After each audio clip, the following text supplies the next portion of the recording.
Hola, ¿cómo están? Buenas tardes a todos. La penúltima clase, ya nos queda esta y la que viene solamente, así que vamos a aprovecharla, ¿sí? Bien, estábamos viendo el PDF de nociones de infectología. Lo que vamos a ver en la clase de hoy es lo que es la enfermedad, ¿sí? Pasado, digamos, ese contagio y ese periodo de incubación de una enfermedad, el paciente comienza a tener síntomas de una enfermedad infecciosa. Y esos síntomas se dividen en 3 periodos. Bien, tenemos el primer periodo, que es el periodo prodrómico, que es cuando aparecen esos primeros síntomas de alguna enfermedad. ¿Sí? Esos síntomas que muchas veces son difíciles de precisar. ¿Bien? Entonces, en este primer periodo no se hace un diagnóstico. ¿Bien? Luego tenemos el otro periodo, que es el periodo de estado, donde aparecen ya ahí lo que son los síntomas bien típicos de la enfermedad. Entonces, es mucho más fácil identificar la enfermedad. Bien, y el tercer periodo es el periodo de convalencia, donde esos síntomas van desapareciendo, ¿sí? Donde uno, al desaparecer un poco esos síntomas, comienza a sentirse un poco mejor. ¿Bien? Bien. Lo otro que nos queda ver es lo que es epidemia, endemia, pandemia, zoonosis. Bien. Primero, antes que nada, lo que es epidemiología, que es la ciencia, digamos, que estudia la forma en que se transmiten, en que se presentan o en la que se previene las enfermedades. Bien, por otro lado tenemos la epidemia, que es la aparición esa repentina en una región de enfermedades infectocontagiosas. Esas enfermedades se propagan muy rápido. Bien, por ejemplo, cuando hay ciertas epidemias, por ejemplo, de hepatitis o epidemias de gripe. Bien, luego tenemos las endemias, que son enfermedades que existen a nivel local, ¿sí? Que permanecen, digamos, en una región que está determinada, como fue el mal de Chagas en el sur de Santiago del Estero y en el norte de Santa Fe. ¿Bien? Eso es endemia. ¿Bien? Por otro lado, tenemos lo que son pandemias, como fue, el COVID-19, que son enfermedades también infectocontagiosas, que se inician, digamos, en un país y se extiende a otras fronteras, a otras naciones. ¿Bien?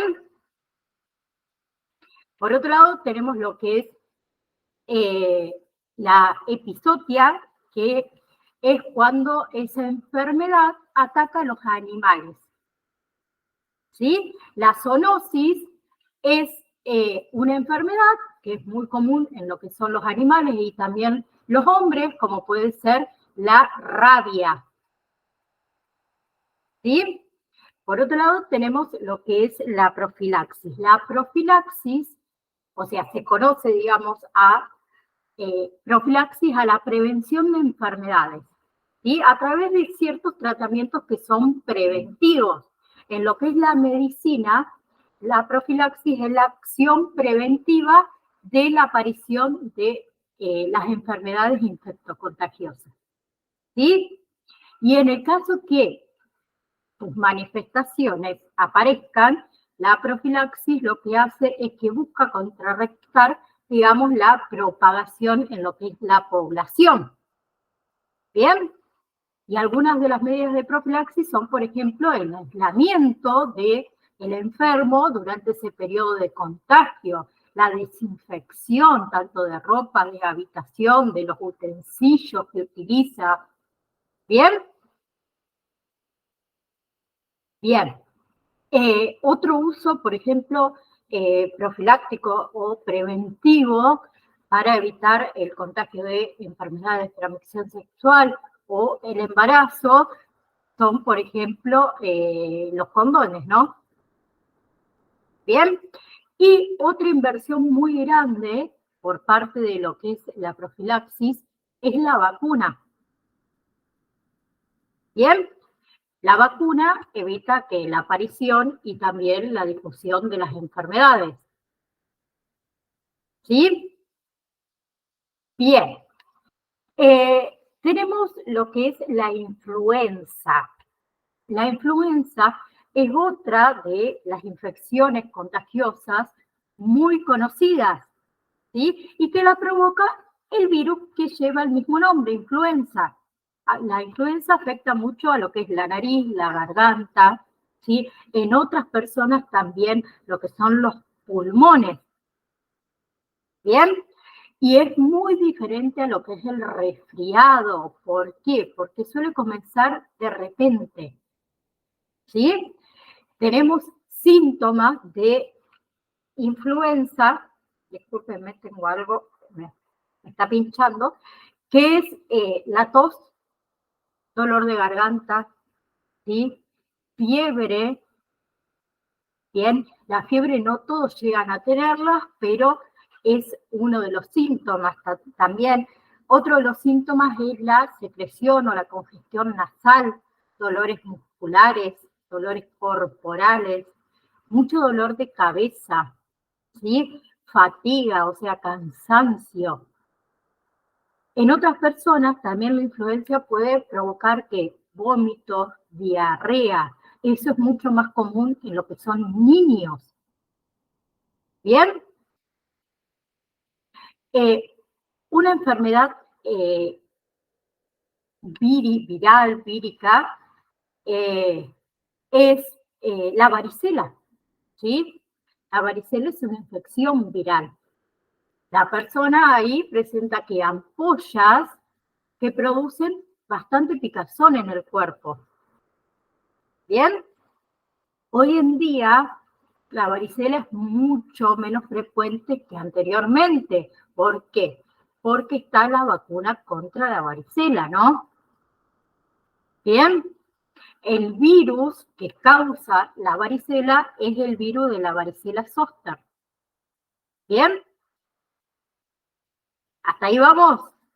Entre los síntomas, sí, los nombro, ya los habíamos visto anteriormente, pero tenemos fiebre, dolor de cabeza, dolor de estómago, lo que es el sarpullido ocurre más o menos entre los 10 y los 21 días después de haber tenido contacto con alguna persona que padece la enfermedad.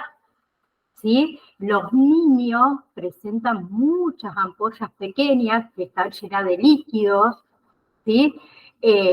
Esas ampollas están sobre manchas que se hacen en la piel que son rojas. Bien, esas ampollas frecuentemente las observamos en la cara, en la parte media del cuerpo, en el cuero cabelludo. ¿Sí? Después de un par de días, de 1 a 2 días, esas ampollas, ¿qué sucede? Se tornan más de color grisáceas y empiezan a formar costras, ¿sí? Mientras sucede eso, hay nuevas ampollas que van brotando. Y ahí comienzan a aparecer las ampollas en lo que son la boca, ¿sí? La vagina, en lo que son los párpados. ¿Bien? Bien. La mayoría de estas ampollas no van a dejar cicatrices, excepto aquellas que resulten infectadas con bacterias que van a ser causadas por el rascado de uno. Bien, por otro lado tenemos el sarampión, que el sarampión es una enfermedad muy contagiosa, se propaga muy fácil, que también es causada por un virus. ¿Sí? El sarampión en sí se propaga ¿cómo? Por los fluidos nasales, por los fluidos de la boca, de la garganta, obviamente de una persona que está infectada. ¿Sí? Cuando tosemos, cuando estornudamos, largamos fluido, o sea, gotitas. Y esas gotitas contaminadas van al aire. ¿Bien? Entonces, si una persona tiene sarampión, el 90% de las personas que estén en contacto con ella, ¿sí?, van a contraer sarampión. Excepto que esa persona o esas personas que están a su alrededor hayan sido vacunados. ¿Bien? Entonces, las personas que tuvieron sarampión o las personas que han sido vacunadas contra el sarampión están protegidas de la enfermedad. ¿Bien? ¿Hasta ahí vamos? Bien. Entre los síntomas del sarampión, generalmente esos síntomas comienzan entre 10 a 14 días después de habernos expuestos al virus, y eso va a ser el periodo de incubación, ¿sí? El mayor síntoma o el primer síntoma, el principal, es la erupción cutánea. Esa erupción cutánea aparece generalmente entre 3 a 5 días después de esos primeros signos de enfermedad y puede durar entre 4 y 7 días. Bien, por lo general, esa erupción comienza ¿dónde? En la cabeza. Luego se va desplazando por el cuerpo hacia abajo, ¿no? Bien. Bien. Otros síntomas que puede incluir es los ojos rojos, tos, fiebre, dolor muscular, dolor de garganta. Bien. Algunas diminutas manchitas blancas dentro de la boca. Por otro lado tenemos la rubiola. Bien, que es una infección también que presenta una erupción en la piel. Bien, tenemos la rubiola congénita. La rubiola congénita se presenta cuando una mujer embarazada con rubiola se la transmite a su bebé, que ese bebé aún está en el útero, ¿no? Bien, la rubiola es causada, entonces dijimos, por un virus. Ese virus se propaga a través de ¿qué? Del aire o de contactos cercanos, ¿sí? La persona con rubiola puede transmitir la enfermedad a otras desde semanas antes de esa aparición de esa erupción. ¿Bien? Sin saber que tiene rubiola, ¿no? Con respecto a la profilaxis de la rubiola, tenemos la triple viral. La triple viral, la vacuna triple viral, nos protege contra la rubiola, papera y sarampión. ¿Sí? ¿Bien? Bien. Entre los síntomas, lo que son los niños suelen presentar pocos síntomas. En cambio, los adultos pueden presentar fiebre, dolor de cabeza, malestar, puede aparecer secreción nasal. Esa secreción nasal mayormente aparece antes de esa erupción cutánea. ¿Bien? También pueden aparecer hematomas, inflamación en los ojos, dolor muscular, dolor articular. ¿Sí? Por otro lado tenemos la parotiditis, que sería la papera, ¿sí? Que también es una enfermedad infecciosa que es producida por el virus parotiditis. ¿Bien? Esta enfermedad se caracteriza porque por la inflamación aguda, puede ser unilateral o puede ser bilateral. Bien, es dolorosa. Es una enfermedad que es de carácter leve, ¿sí? Aunque también se pueden presentar algunas complicaciones, ¿sí? Este virus de la papera se transmite de persona a persona. ¿A través de qué? De las vías respiratorias. Bien, a través de esas gotitas de saliva que uno produce cuando habla, por ejemplo. ¿sí? O cuando estamos en contacto directo con la saliva de una persona infectada, a través de un beso, por ejemplo. Bien, lo que es el contagio del virus, podemos contagiar, ¿sí?, desde 7 días antes de que nos aparezcan los síntomas, ¿sí? Y podemos contagiar también 9 días después de esos síntomas, ¿sí? Veremos lo que son los síntomas que aparecen entre 2 a 3 semanas después de habernos infectado, ¿no? Por otro lado tenemos la fiebre hemorrágica argentina, que es conocida en nuestro país por el mal de los rastrojos, que es una enfermedad causada por un virus, el virus se llama el virus Junín, y afecta a la provincia de Buenos Aires, al sur de la provincia de Santa Fe, Córdoba y La Pampa, ¿sí? Mayormente quienes contraen esta enfermedad, la fiebre hemorrágica argentina, personas que trabajan, que viven o que visitan el campo, o las personas que estuvieran en contacto con sitios que fueron invadidos por roedores del campo.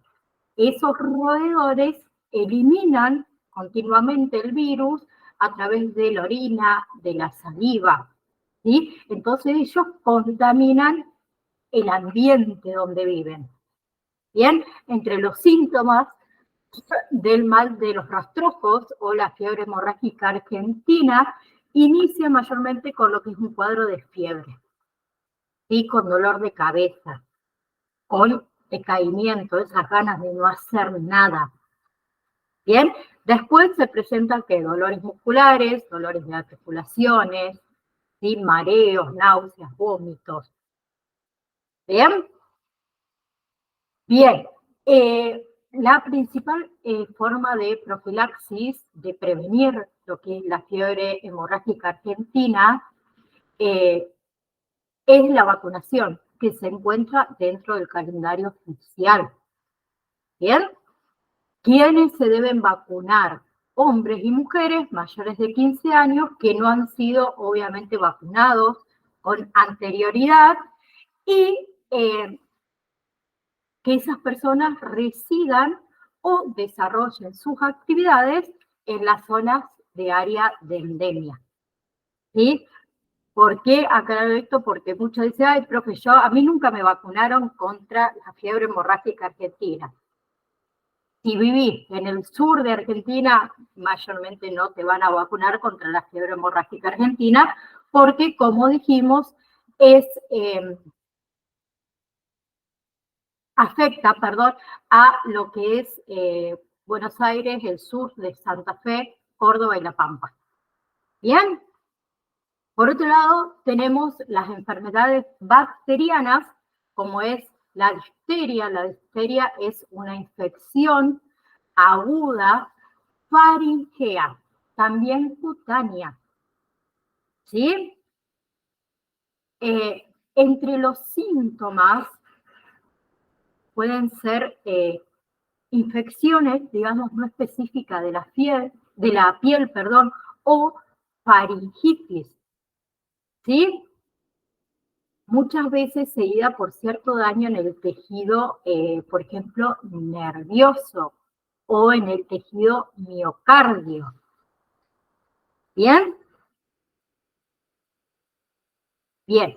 Entre lo que es, por ejemplo, el tratamiento de la difteria, se incluye penicilina, eritromicina, ¿sí? Bien. Entre lo que son los síntomas de la difteria, ¿sí? Tenemos, va a variar según el cuadro cuando la infección es si la cepa produce la toxina, ¿sí? Bien. Por otro lado tenemos lo que es la tos convulsa o la tos ferina, que es una enfermedad bacteriana, es muy contagiosa, ¿sí? Produce una tos bastante violenta, bastante incontrolable, que puede dificultar nuestra respiración. ¿Sí? Bien, es una infección entonces de las vías respiratorias altas, bien, causada por bacterias. Lo que son los síntomas duran a menudo unas 6 semanas, entre 6 a 10 semanas. Los síntomas son muy similares a lo que es el resfriado común. ¿Sí? Entonces, tenemos, por ejemplo, rinorrea, fiebre, diarrea. ¿Sí? Por otro lado, tenemos la tuberculosis, que también es una enfermedad bacteriana que generalmente ataca los pulmones. ¿Sí? Pero también puede atacar otras partes del cuerpo, como los riñones, columna vertebral, el cerebro. ¿Sí? Bien. Entre los síntomas, la mayoría de las personas que tienen gérmenes de tuberculosis en el cuerpo no se enferman con esta enfermedad. En cambio, tienen una infección de tuberculosis que es una infección de tuberculosis latente. ¿Sí? Entonces, con una infección de tuberculosis latente, uno puede no tener síntomas. ¿Sí? Uno puede no transmitir la tuberculosis a otro. Bien, y podría esa persona también enfermarse de tuberculosis activa más adelante si es que su sistema inmunitario se debilita por alguna otra razón. Bien, la persona que tiene tuberculosis latente necesita tomar medicamentos. ¿Para qué? Para evitar ese desarrollo de la tuberculosis activa. ¿Sí? Bien, por otro lado tenemos la leptospirosis, que es causada por una bacteria, Leptospira, que puede encontrarse esa bacteria en aguas dulces. ¿Sí? En aguas dulces, que esa agua ha sido ensuciada por orina de animales. Y entonces puede infectarse uno si consume o entra en contacto con estas aguas o con estos suelos que están contaminados. Mayormente ocurre en lo que son los climas cálidos. ¿Sí? Y se propaga de persona a persona. ¿Bien? Bien, entre los síntomas, esos síntomas pueden tardar entre 2 a 30 días en aparecer. Bien, se puede incluir ¿qué? Dolor de cabeza, fiebre, tos seca, dolor muscular, náuseas, vómitos. ¿Sí? Hay otros síntomas que son un poco menos comunes, como es el dolor en los huesos, el dolor abdominal, ¿sí? Ruidos por ahí pulmonales anormales, bien, agrandamiento del vaso, del hígado, rigidez muscular, dolor de garganta, erupciones cutáneas, ¿sí? Por otro lado tenemos lo que es la fiebre escarlatina, que es causada por una infección con bacterias, ¿sí? Con las de streptococos del grupo A. En esa, o sea, esa misma bacteria causa también lo que es la faringitis estreptocócica. Bien, la fiebre escarlatina fue una de las enfermedades graves en la niñez. ¿Sí? En la actualidad es muy fácil, es muy curable, mejor dicho. ¿Sí? Entonces, las bacterias estreptocócicas que causan esta enfermedad producen una toxina que lleva a que a una erupción, ¿sí? A una erupción rojiza. ¿Bien? Bien. Entre esos síntomas tenemos dolor abdominal, escalofrío, fiebre, dolor de cabeza, malestar en general, dolores musculares, dolores de garganta, ¿sí? Puede aparecer también enrojecimiento o hinchazón en la lengua, ¿sí? Que se la llama lengua de fresa. Puede aparecer también vómitos. Bien, por otro lado tenemos el cólera, que es una infección gastrointestinal aguda, también causada por bacterias. Bien, va por una bacteria en particular que es el Brio Cholerae. Bien, se transmite ¿por qué? Por la ingesta de agua o alimentos contaminados o por contacto directo con ciertas superficies infectadas. Bien, bien. Con respecto a los síntomas, la mayoría de los casos son asintomáticos. Bien. Más allá de eso, es una enfermedad que es bastante grave si es que ataca, porque ataca el sistema digestivo muy rápido. Bien, las personas que tienen síntomas sufren de diarrea, vómito, ¿sí? Pierden mucho líquido al día. Bien, entonces eso conduce a ¿qué? A una deshidratación. Sabemos que una deshidratación severa puede causar muerte. Bien. Entonces, una persona con cólera sin tratamiento, bien, puede llegar a morir. ¿Sí? Ni hablemos una persona con inmunodeficiencia, como son, por ejemplo, los niños que están desnutridos o las personas con VIH, son muy vulnerables a esta enfermedad.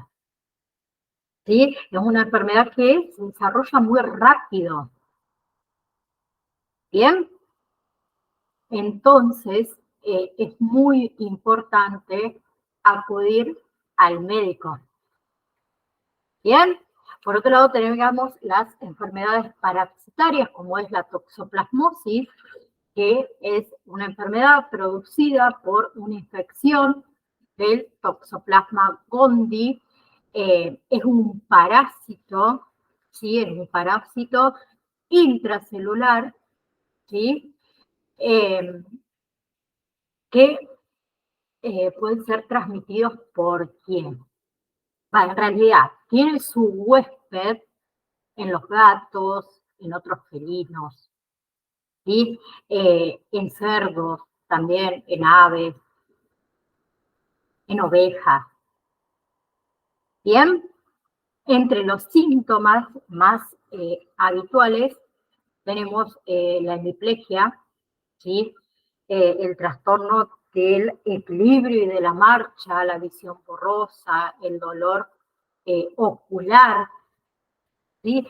También lo podemos contagiarnos, mejor dicho, contraer la enfermedad por comer alimentos que no se lavaron adecuadamente o no se cocinaron adecuadamente, porque estos animales por ahí orinan o defecan, ¿sí?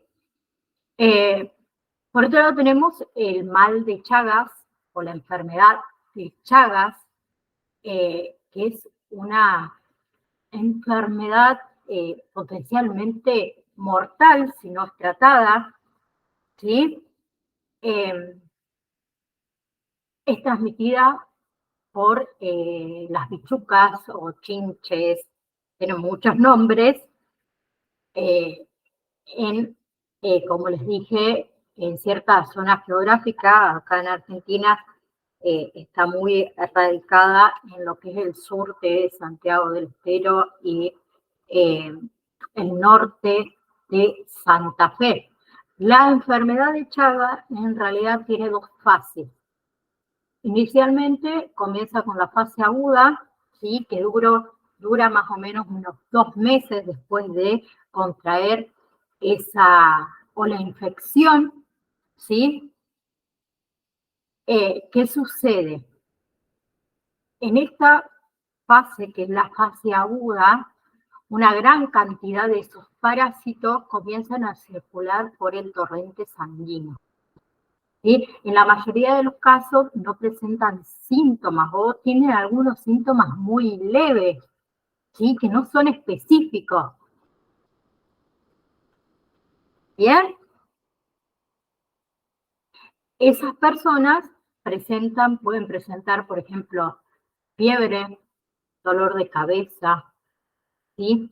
Palidez, dolores musculares, dificultad para respirar, ¿sí? Luego tenemos la fase crónica, que es cuando esos parásitos permanecen ocultos, principalmente en lo que es el músculo cardíaco y el músculo digestivo. ¿Bien? Entonces, el paciente muchas veces comienza a sufrir trastornos cardíacos o alteraciones digestivas, como es el aumento del tamaño del esófago o del colon. ¿Sí? Puede presentar también trastornos neurológicos. ¿Qué sucede? Con el pasar de los años, la infección puede causar la muerte súbita. ¿Por qué? Por arritmias cardíacas o por insuficiencias cardíacas progresivas, ¿sí? Como consecuencia de una destrucción de las inervaciones, obviamente, del músculo cardíaco. ¿Bien? ¿Sí? ¿Hasta ahí vamos o voy muy rápido? Si no, empezamos con el próximo tema y el último, que es antisépticos y antibióticos, ¿sí? Seguramente no lo vamos a terminar la clase de hoy, lo vamos a terminar la próxima. ¿Bien? Un antibiótico, ¿qué es? Es una sustancia con capacidad selectiva. Puede destruir bacterias o puede inhibir su desarrollo. ¿Sí? Un antiséptico, en cambio, no tiene capacidad de selección. ¿Bien? No tiene una capacidad de seleccionar sobre qué va a actuar. ¿Bien? Entonces, antiséptico se define como aquella sustancia química que se aplica de forma tópica sobre tejidos vivos, ¿sí? Como puede ser la piel, las mucosas, las heridas, sin afectar de forma sensible a los tejidos. Y tiene como intención eliminar o reducir la población de microorganismos vivos. Bien, dentro de los antisépticos tenemos los alcoholes, ¿sí? Tenemos el alcohol etílico, el isopropílico, que son compuestos orgánicos que actúan reduciendo la tensión superficial de la membrana celular, ¿sí? También actúan desnaturalizando las proteínas, ¿sí? Provocando una destrucción de la membrana celular. Bien, la acción entonces que tienen tanto el alcohol etílico como el alcohol isopropílico, tienen una acción bactericida, ¿sí? Contra hongos, virus, contra bacterias, por ejemplo, gram positivas, gram negativas, microbacterias. Bien, entre los alcoholes entonces más empleados tenemos el etílico o el etanol, y el alcohol isopropílico o isopropanol, ¿sí?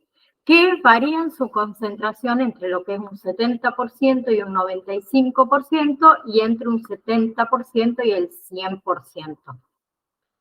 ¿Sí? Habitualmente el alcohol que empleamos es el etanol, ¿por qué? Porque es menos irritante.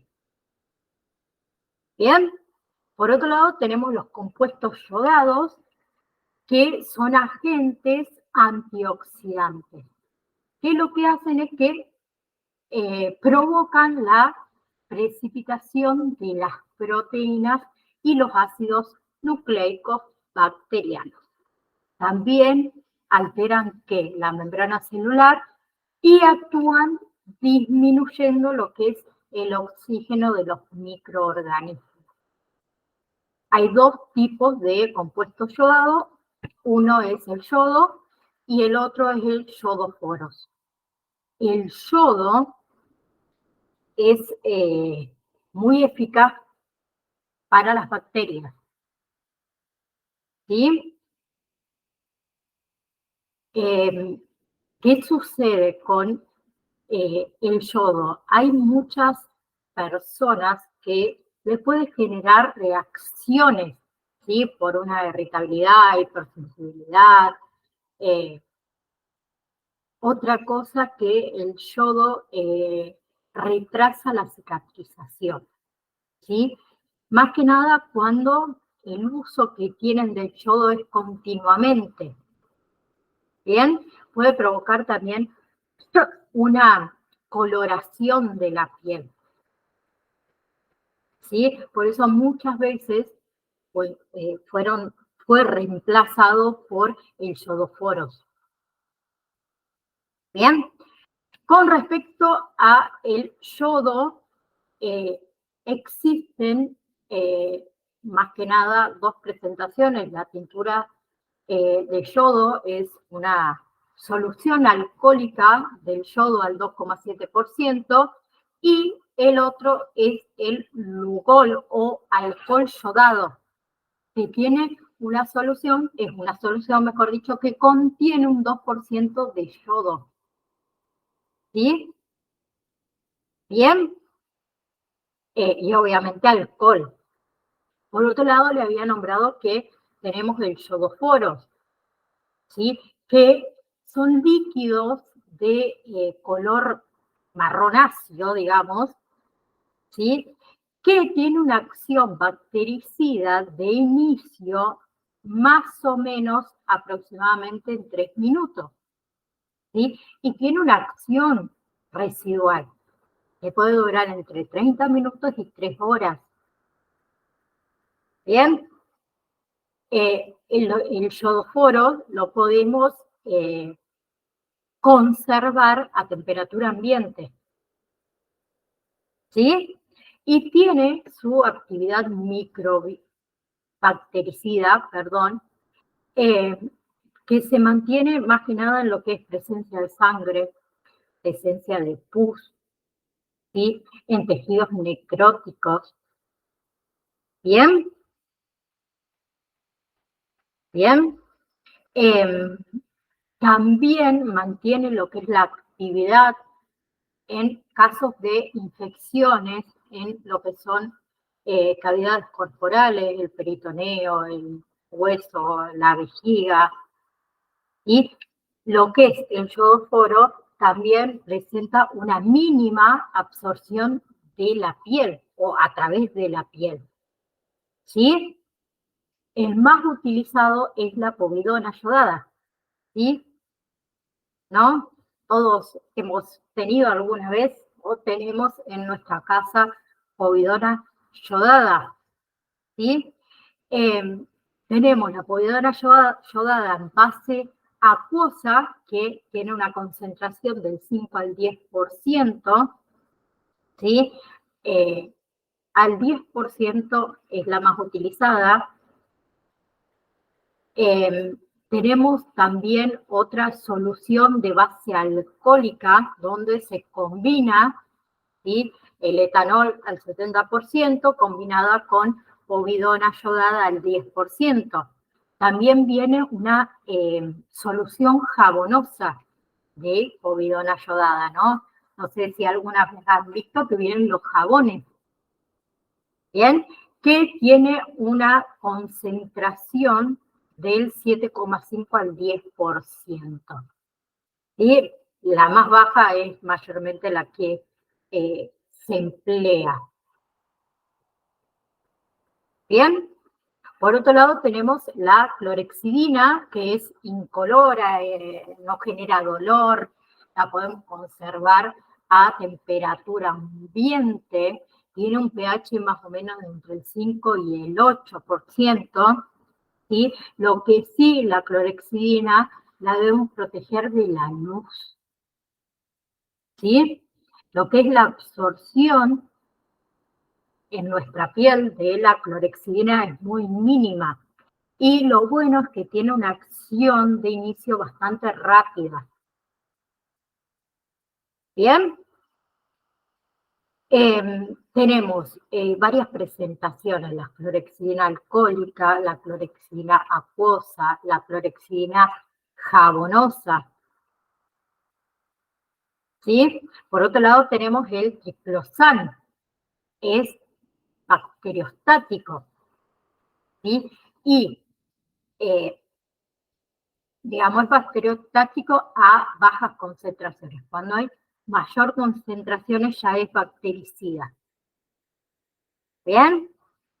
El triclosan tiene un inicio de acción y tiene una gran afinidad por la piel, o sea, tiene un efecto residual de hasta 4 horas. ¿Bien? Tenemos los tensioactivos o los jabones, mejor dicho, que tienen, o sea, lo que hacen es, se utiliza para la eliminación, mejor dicho, de los microorganismos y esos microorganismos que se producen por arrastre. ¿Bien? Bien. Entonces, dijimos que a mayor concentración tienen un efecto bactericida. ¿Bien? Por ejemplo, a las bacterias gram positiva o gram negativa. ¿Bien? Por otro lado tenemos lo que es el peróxido de hidrógeno, ¿sí? Que es un líquido que es incoloro, que es transparente, ¿sí? Que lo conocemos nosotros como agua oxigenada, ¿sí? Que es bastante potente, es un potente oxidante. ¿Bien? ¿Qué hace? Degrada o es degradado en lo que es el oxígeno y agua, ¿sí? Muchas veces tenemos la costumbre de cuando nos caemos, nos raspamos y hay sangrado, tirarnos peróxido de hidrógeno, que es algo que hacemos muy mal, muy mal. ¿Por qué? Más allá de que es, como les dije, un potente antioxidante, también degrada la piel circundante. Muchas veces creemos que porque hace la burbujita nos está desinfectando y demás. O sea, se puede emplear como antiséptico, como desinfectante o como esterilizante, ¿sí? Pero hoy en primeros auxilios no está recomendado cuando nos raspamos, por ejemplo, cuando tenemos una raspadura, colocarnos agua oxigenada. Bien, lo ideal sería colocar nuestro brazo, nuestra pierna, lo que fuera que esté sangrando bajo el agua corriente, ¿sí? Y dejar que la misma agua limpie o con jabón en pan, ¿sí? Obviamente que esté limpio. Bien, por otro lado tenemos las sales de plata, ¿sí? La más empleada es la sulfadiazina, que es bacteriostático también, ¿sí? Lo que es la presentación de estas sales de plata, la más habitual es en crema, ¿sí? Al 1%. ¿Bien? Bien. Por otro lado, también tenemos los mercuriales, que son todos los derivados del mercurio, ¿sí? Que por muchos, muchos años se ha utilizado, pero hay que tener algo en cuenta. Los mercuriales son sumamente tóxicos y producen reacciones de hipersensibilidad, ¿sí? Y tienen una débil actividad bacteriostática y fungiostática, ¿sí? Son inactivos los derivados del mercurio frente a virus, ¿sí? A microbacterias, a esporas. ¿Bien? Entonces, por ejemplo, si nosotros nos aplicamos algún mercurial en gran parte de nuestra piel la va a absorber y nos puede producir muchos problemas a nivel renal. ¿Bien? ¿Sí? Entonces, los mercuriales hoy en día prácticamente mucho no se utilizan porque hay otros productos, ¿sí? Mejores como antisépticos. ¿Bien? Bien. Por otro lado, tenemos los antibióticos. Los antibióticos, como les dije antes, son medicamentos que combaten las infecciones bacterianas.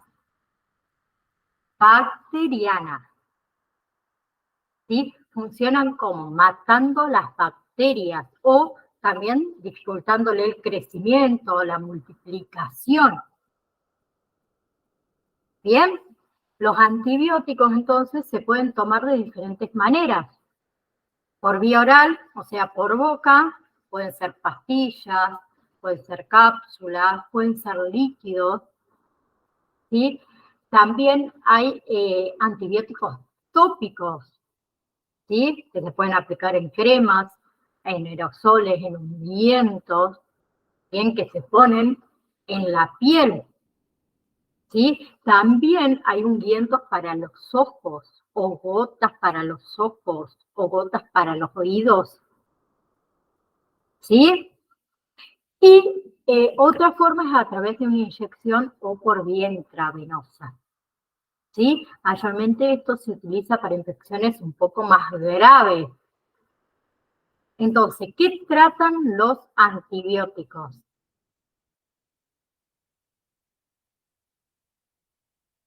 Solo tratan ciertas infecciones bacterianas, como por ejemplo la amigdalitis estreptocócica, infecciones de las vías urinarias. ¿Bien? Pero también muchas veces no es necesario tomar antibióticos para infecciones bacterianas, ¿sí? Por ejemplo, es posible que no necesitemos tomar antibiótico ante infecciones, por ejemplo, del oído, infecciones sinusales.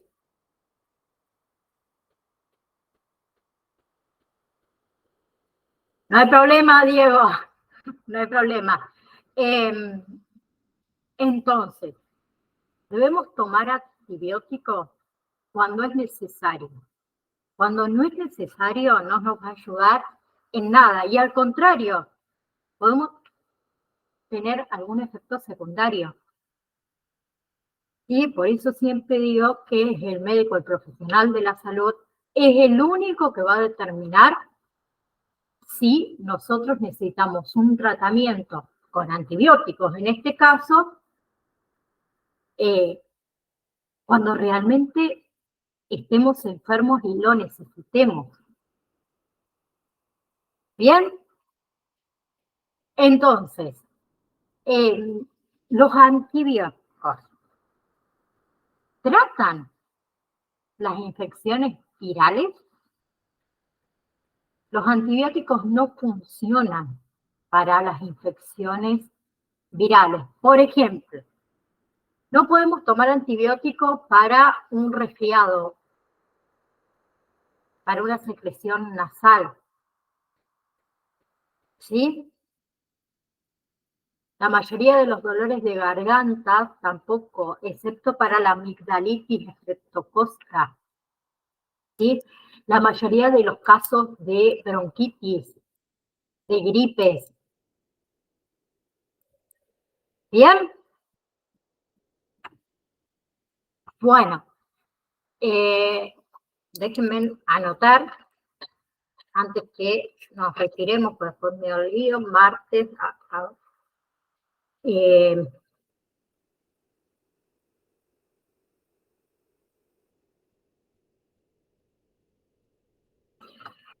bien, la próxima clase vamos a ver un poco las clases de antibióticos, las vías de administración, por ejemplo, los antibióticos como es la penicilina, por ejemplo, ¿qué más me quedaría?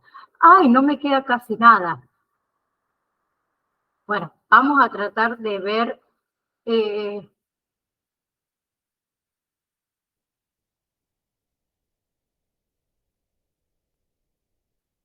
bueno, le voy a traer material extra, porque si no nos va a quedar muy cortita la próxima clase, porque me queda muy poquito para terminar. Denme un segundito más, que quiero ver algo.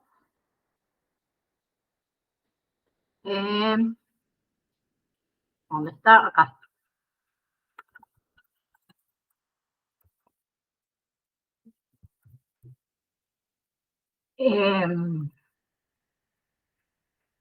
Les voy a ampliar para que ustedes lo sepan, ¿no? Quizás no nos vamos a tomar la próxima clase a la hora completa, porque no es mucho lo que nos queda ver, pero vamos a ver un poco de los antibióticos más comunes, como le dije, la tetraciclina, la penicilina, la furosemida, entre otras, y para qué se emplea cada una.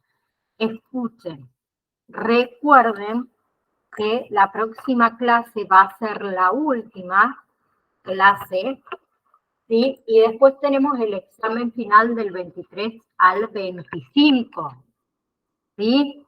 Recuerden también que deben tener las 5 validaciones aprobadas para poder hacer el examen final, y de parte de la institución le van a pedir cuota al día y certificación paga.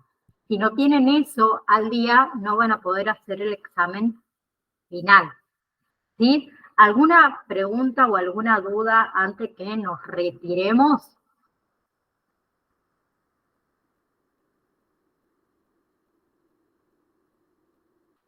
Aún no. Y Diego, ¿cuándo te va a surgir la pregunta? ¿El día del examen? Mirá que el día del examen no contesto. No, mentira, era una bromita. Bien, entonces venimos bien. Nos queda la clase que viene. Ninguna duda, dice Daniela, sí me gusta. Bien, Diego, felicita. Diego dice que va tranqui, espero que los demás estén como Diego, así tranqui. No, quédense tranquilos que les puedo decir que el examen final no es tan complicado. Y vinieron haciendo o estudiando durante los 6 meses, que es lo que corresponde, le va a ser súper fácil. Recuerden que va a estar habilitado, entonces de nuevo lo repito, el 23, o sea, ustedes a partir del 23 a las 00 y 1 minuto pueden ingresar a hacer el examen, pero anteriormente a hacer el examen le va a pedir una contraseña.